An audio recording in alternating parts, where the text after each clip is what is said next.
तो दोस्तों, ये कहानी है गंगा हरजीवन दास की।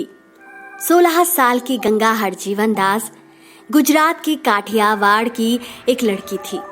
परिवार वाले बड़े इज्जत पसंद लोग थे और गंगा को पढ़ाना लिखाना चाहते थे, लेकिन गंगा के मन में बॉलीवुड राज करता था और वो हीरोइन बनना और बॉम्बे जाना चाहती थी। तभी एक दिन उनके पिता के पास एक लड़का काम करने आया, रमणीक, जो पहले से मुंबई में कुछ समय से था। जब ये बात गंगा को पता चली तो वह खुशी से नाचने लगी। अब गंगा को रमणीक के जरिए बॉम्बे जाने का एक सुनहरा मौका मिल गया था।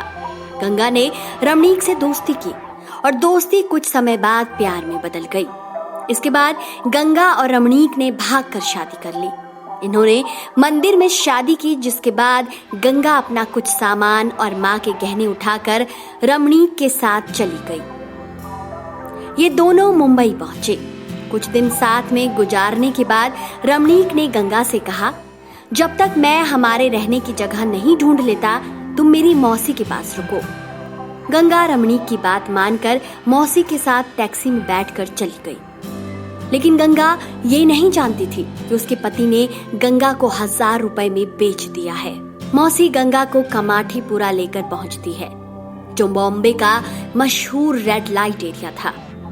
गंगा को जब ये सब पता चला तो गंगा बहुत चीखी चिल्लाई, रोई, लेकिन आखिरकार गंगा ने समझौता कर लिया, क्योंकि उसे ये पता था कि अब वह काठियावाड़ वापस नहीं जा सकती, क्योंकि अब उसे उसके घर वाले नहीं अपनाएंगे बेइज्जती के डर से।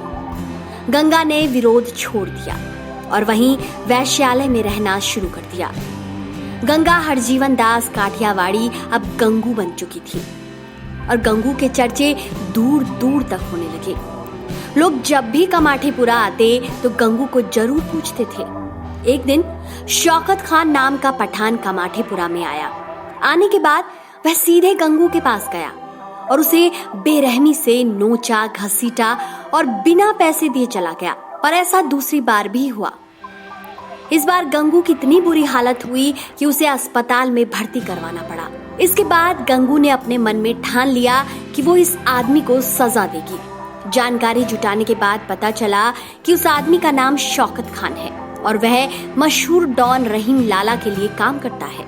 उसके बाद गंगू रहीम लाला के घर के पास पहुंच गई और उससे अपनी सारी हालत कह दी। करीम ने उसे सुरक्षा का पूरा दिलासा दिया, जिसके बाद गंगू ने एक धागा राखी के रूप में करीम की कलाई पर बांध दिया और डॉन को अपना राखी भाई बना लिया। 3 हफ्ते के बाद वह पठान वहां फिर आया, लेकिन इस बार खबरी रहीम लाला को अपने साथ ले आया, जिसके बाद रहीम ने शौकत को इतना मारा कि वो अधमरा हो गया और करीम ने सबको चेतावनी दी कि गंगू मेरी राखी बहन है, अगर इसे किसी ने भी हाथ लगाया तो उसे छोड़ूंगा नहीं।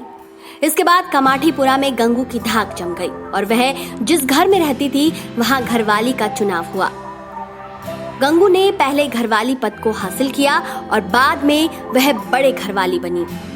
आसपास के इलाकों में गंगू का दबदबा हो गया और अब गंगू कोठेवाली से गंगूबाई काठियावाड़ी के नाम से मशहूर हो गई थी।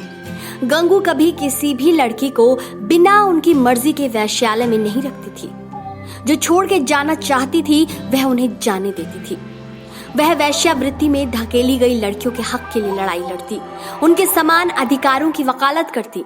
देश में वैश्यावृत्ति को वैध बनाने के मुद्दे को लेकर गंगूबाई ने उस समय के प्रधानमंत्री तक से मुलाकात कर ली थी। तो दोस्तों, इस तरह गंगा ने गंगूबाई तक के सफर में अपना आत्मविश्वास कभी कम न होने दिया और वैश्यालय में रहकर भी लोगों के दिलों पर राज करती रही। दोस्तों, ये थी कहानी गंगूबाई काठियावाड़ी की। आपको ये कहानी कैसी लगी, अपनी राय कमेंट सेक्शन में जरूर दीजिए और इस वीडियो को ज्यादा से ज्यादा शेयर करिए।